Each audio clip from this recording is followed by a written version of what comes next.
अपना अजमत भाई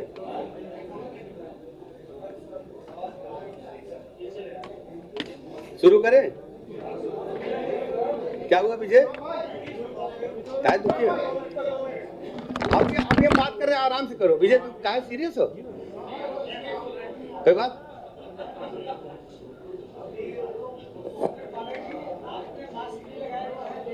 अरे भाई दिनेश जी, कार्यक्रम हम सुनिए। उनके भैया की डेथ हो गई। भैया दिनेश भैया, उनके भैया की डेथ हो गई है। मेरी बात तो सुनो, उनके भैया की डेथ हो गई है। उनके सगे भाई की डेथ हो गई। आज ही कल रात में डेथ हुई भी क्रेमेशन चल।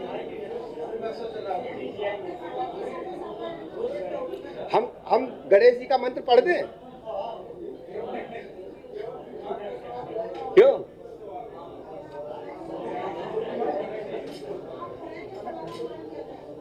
नहीं, दिनेश जी बोले तो हमने पहले निर्विघ्न के लिए बोल रहे हैं।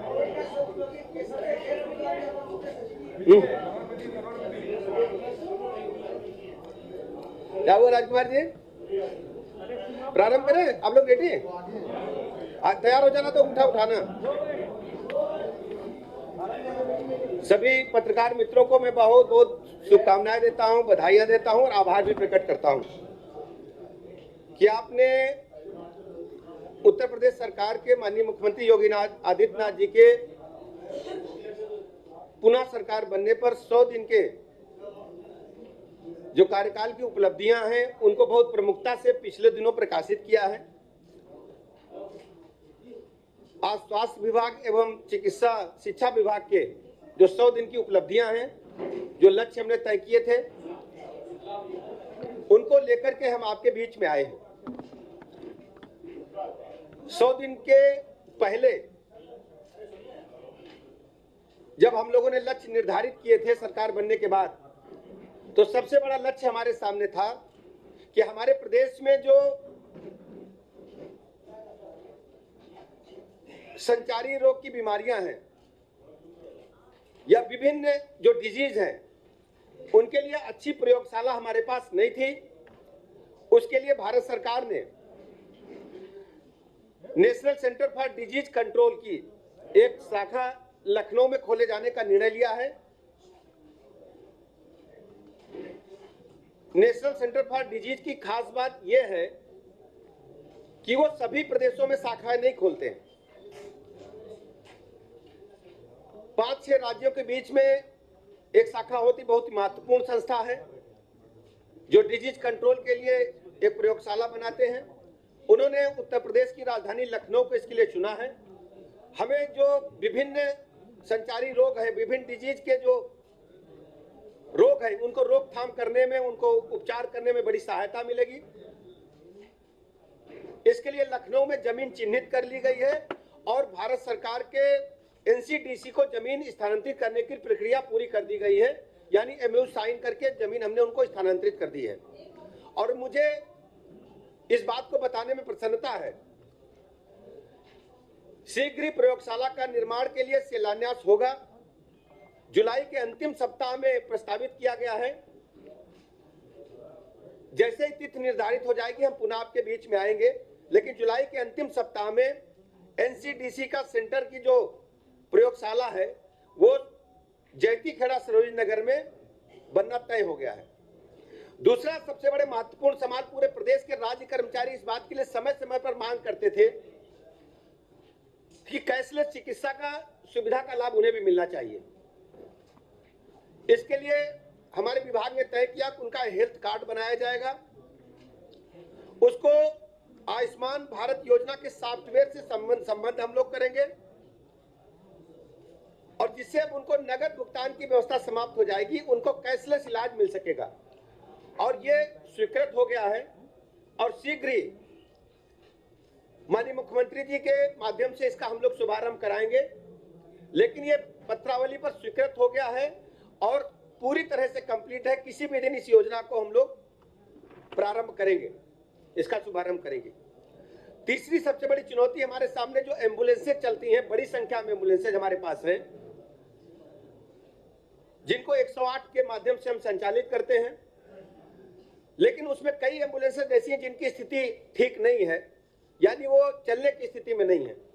ऐसी 812 एम्बुलेंसेज को हम चेंज कर रहे हैं।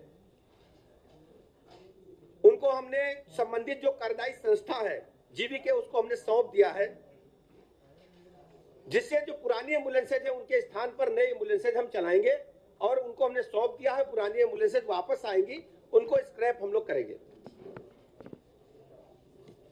चौथा सबसे बड़ा विषय हमने तय किया था, उच्च जोखिम समूह को HIV रोकथाम हेतु सेवाओं की उपलब्धता। उच्च जोखिम समूह को HIV रोकथाम हेतु उपलब्ध कराई जाने वाली सेवाओं के संबंध में 6 जनपद प्रयागराज, सोनभद्र, गाजियाबाद, वाराणसी, गौतम बुद्ध नगर, आजमगढ़ में एनजीओ के माध्यम से हम लोग काम करेंगे। इसमें एनजीओ का चयन कर लिया गया है। उक्त चयनित संस्थाओं के साथ सक्षम स्तर से अनुमोदन के पश्चात 2022-23 में कार्य किए जाने की अनुबंध की कार्रवाई पूर्ण करा ली गई है। इस पर 1,19,93,926 की धनराशि का व्यय आएगा। हम जानते हैं कि जो HIV है बहुत ही घातक रोग है, कैंसर की तरह ही घातक, कैंसर से अधिक घातक है। इसके लिए हमारे विभाग ने, हमारी सरकार ने एहतियात बरतने के लिए कदम उठाया है। हम इसमें काउंसलिंग भी करेंगे, बीमारों की चिन्हित भी करेंगे, उनका इलाज भी मैक्सिमम जो उच्च स्तरीय हो सकता है अपने देश में वो सब उपलब्ध कराएंगे। इसके अलावा अभी तक आप देखते थे कि विभिन्न चिकित्सालय जो हमारे प्रदेश में बने हैं हमने सैंक्शन कर दिए, लेकिन जमीन की उपलब्धता आबादी के बीच में नहीं हो पाती थी। उसके कारण जब हमें सरकारी जमीन लेना होता तो वो जमीन आबादी के बाहर मिलती थी, यानी ऐसी जगह मिलती थी जहां पर आवागमन आसान रूप से नहीं, आबादी के बीच में नहीं होती थी। अस्पताल बन गया आबादी से 5 किलोमीटर दूर, 2 किलोमीटर दूर, 5 किलोमीटर दूर, 10 किलोमीटर दूर, मरीज वहां कैसे जाएगा? किसी को इमरजेंसी की आवश्यकता है, गांव में कैसे जाएगा? तो हमारे विभाग ने तय किया है ऐसे सभी अस्पताल अब जो आबादी है उसके साथ बनेंगे, उसके बीच में बनेंगे या उसे सटाकर बनाएंगे। पहले जो निःशुल्क जमीन का था, निःशुल्क जमीन के कारण हम लोग ऐसा करते थे, लेकिन जो भूमि के अतिरिक्त जो बिल्डिंग है, जो उपकरण है, जो हमारी चिकित्सीय व्यवस्था पर खर्च होगा, वो उतना उपयोग में नहीं आ पाता था जो आबादी से दूर अस्पताल बनते थे। अब हम आबादी के बीच में, आबादी से सटा करके अस्पताल बनाएंगे और इसके लिए जमीन हम आप खरीदेंगे। अगर सरकार जमीन उपलब्ध नहीं करा पाती है, यानी ग्राम समाज या नगर पालिका या नगर निगम हमें जमीन नहीं दे पाता है, तो हम इस जमीन प्राइवेट पार्टी से भी खरीद करके आबादी के बीच में, आबादी से सटे अब हम अस्पताल बनाएंगे। इसके लिए कैबिनेट से प्रस्ताव हमने पास करा लिया है। इसके अलावा एक लक्ष्य तय किया था, जो निर्माणाधीन अस्पताल हैं उनको हमने कैसे शीघ्र जनता को समर्पित कर सकते हैं। उसके लिए 100 बेड का एक नया अस्पताल जयसिंहपुर सुल्तानपुर में हमने कंप्लीट करा लिया है, उसका भी लोकार्पण शीघ्र होगा। इसके अलावा HIV के लिए 21 नए एकीकृत परामर्श एवं जांच केंद्र हमने खोले हैं, जिसको ICTC भी बोलते हैं हम लोग, और इनकी 21 तो हमारे काम करने की स्थिति में है, 6 नए केंद्र हम लोग पूर्ण कर रहे हैं और इसकी 6 की जो स्थिति है वो लगभग प्रक्रियाधीन है, लगभग अंतिम चरण में, इसको हम शीघ्र पूरा करेंगे। इसके अलावा 4 सामुदायिक स्वास्थ्य केंद्र बांदा, गोरखपुर, हरदोई एवं लखनऊ में हम लोकार्पण करने जा रहे हैं। 9 प्राथमिक स्वास्थ्य केंद्रों को देवरिया, सीतापुर, लखीमपुर में भी लोकार्पण हम करेंगे। इसके अलावा 3 जो है, जो 4 हमने ऊपर बताए हैं, इसमें 3 हमारे जो है वो कार्य पूर्ण हो गए हैं और गोरखपुर में चिकित्सा अधिकारियों के आवास केवल नहीं बन पाए, कार्य प्रगति पर है, लेकिन जो चिकित्सालय उसका काम पूर्ण हो गया है। प्राथमिक स्वास्थ्य केंद्रों का निर्माण पूर्ण कर दिया है। झांझर बुलंदशहर के संयोजन की विद्युत का कनेक्शन नहीं हो पाया है, बाकी कार्रवाई पूरी हो गई है। 8 प्राथमिक स्वास्थ्य केंद्र हमारे कंप्लीट है, केवल एक जगह बिजली का कनेक्शन शेष रह गया, वो भी प्रक्रियाधीन है। देवगांव अयोध्या स्थित 50 सैया अस्पताल का लोकार्पण शीघ्र हम लोग करने जा रहे हैं। केवल वहां पर बिजली और सैनिटरी की फिटिंग्स लगना बाकी है और बाकी काम लगभग पूरा हो गया है। जो अप्रोच रोड है वो भी शेष है, शीघ्र पूरा हो जाने पर हम इसको कंप्लीट करेंगे। इसके साथ ही साथ जो हमारा लक्ष्य 100 दिन का था उसको हमने 100% पूरा किया है।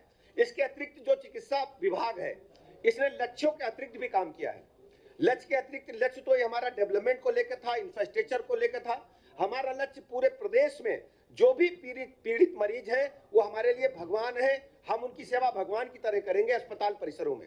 उसके लिए हमने पूरे प्रदेश में जितने हॉस्पिटल्स हैं, डिस्ट्रिक्ट हॉस्पिटल्स हैं, सीएचसीज हैं, हमने अस्पताल के मरीजों की सूची प्रतिदिन मंगाना प्रारंभ किया है।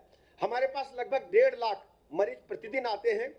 उसमें से लगभग 15,000 मरीज जो होते हैं दुर्घटना के शिकार होते हैं, या छत से गिर गए, या कहीं गिरकर चोट लगी, या एक्सीडेंट वाहन से हो गया, या अन्य कारणों से दुर्घटना के शिकार होते हैं, ट्रॉमा के मरीज होते हैं। ऐसे ही लगभग 10 से 15,000 मरीज हमारे पास गंभीर रोगों के आते हैं, जैसे हार्ट अटैक के, या ब्रेन हेमरेज के, या किडनी लीवर के, या अन्य रोगों के गंभीर मरीज आते हैं। इसके साथ ही साथ प्रतिदिन 5,000 के लगभग हम ऑपरेशन करते हैं। ऐसे सभी मरीजों का हालचाल हम लोग सीधा लेते हैं और ऐसे मरीजों से बात करते हैं। रैंडमली किसी भी 5 जनपद को हम रोज चुनते हैं और प्रति जनपद 2 मरीजों से बात करते हैं, उनका हालचाल लेते हैं। और मरीज जो कि सूचना के आधार पर संबंधित जनपदों में उनको हम धन्यवाद भी करते हैं, उनका आभार भी प्रकट करते हैं अपने चिकित्सकों का, और जहां कहीं त्रुटियां होती हैं उनको सुधार करने के लिए भी कहते हैं। इसके साथ ही साथ हमारा मानना है कि उच्च स्तरीय चिकित्सा व्यवस्था अबाध रूप से लोगों को मिलती रहे, तो हमारे जो चिकित्सालय है, जो हमारा स्टाफ है, हमारे चिकित्सक है, हमारा पैरामेडिकल स्टाफ है, सभी लोग तन्मयता से कार्य में जुटे हैं। 100% हाजिरी हो रही है। जो भी छुट्टी लेगा पहले से सूचना देगा। आकस्मिक कार्यों को छोड़ करके कोई दिक्कत नहीं, सब लोग अस्पताल में आ रहे हैं। वैक्सीनेशन के मामले में हम लगभग 100% पे हैं। जो बच्चों का वैक्सीनेशन है वो भी 70% से ऊपर 74% हम लगभग बता रहे थे, कल मैंने पढ़ा था कि उससे अधिक हम लोग कर लिए हैं। फर्स्ट डोज हमारी 97.4% पहुंच गई है, और जो ये 14 साल से नीचे बच्चों का है ना, 12 से 14 वालों को 73.7 पर हम पहुंच गए, यानी सेकेंड डोज। यानी वैक्सीनेशन में भी हमारा विभाग अच्छा काम कर रहा है। कोरोना का प्रकोप हमारे उत्तर प्रदेश को टच नहीं कर पाया, इसलिए मैं बहुत बहुत आभार अपने चिकित्सा अधिकारियों का, पैरामेडिकल स्टाफ का, पूरी व्यवस्था से जुड़े अपने सहयोगियों का करता हूं। और इसके साथ ही साथ जो चिकित्सा शिक्षा विभाग है उसके बारे में भी आपको जानकारी देना चाहूंगा। हमारे पास माननीय मुख्यमंत्री जी ने तय किया था कि सभी जनपदों में एक जनपद एक मेडिकल कॉलेज योजना को हम लागू करेंगे। हमारे पास 16 जनपद ऐसे बचे थे जहां पर मेडिकल कॉलेज की स्थापना के लिए कार्य प्रारंभ नहीं हो पाया था, पत्रावली का भी कार्य प्रारंभ नहीं हो पाया था। तो ऐसे 2 जनपदों में हमने इन 100 दिनों में पीपीपी मोड पर तय कर दिया है। इसके अलावा जो 14 जनपद बचे हैं उन पर भी प्रक्रिया जारी है, शीघ्र ही हम आपके समक्ष आएंगे। 16 असेवित जनपद हैं, यथा बागपत, बलिया, भदोही, चित्रकूट, हमीरपुर, हाथरस, कासगंज, महाराजगंज, महोबा, मैनपुरी, मऊ, रामपुर, संभल, संत कबीर नगर, शामली तथा श्रावस्ती। इसमें हमने महाराजगंज और संभल में पीपीपी मोड पर एमयू कर लिया, काम शुरू हो गया। शेष 14 के शीघ्र आपके बीच में आएंगे। इसके अलावा एमबीबीएस की पाठ्यक्रम की सीटों में 600 की वृद्धि हमने की है।